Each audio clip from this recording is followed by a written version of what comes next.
Mga nahuling nagrayot sa Mendiola, pinalaya na.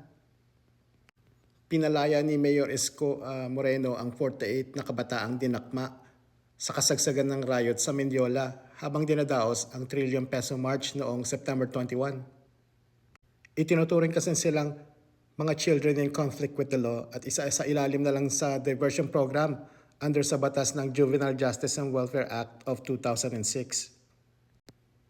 Imbes na parasahan kasi ang mga batang ito, ay ilalagay na lang daw sila sa programang kung saan ituturo sa kanila kung paano tahaking ang tamang landas. Kung ako lang, sana samahan nila ng Bible studies.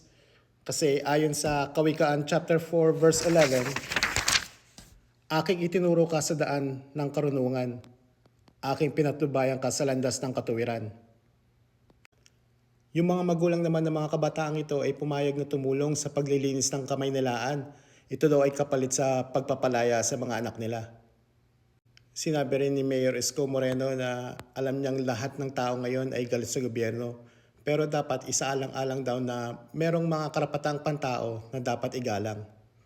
Yun lang, okay, bye.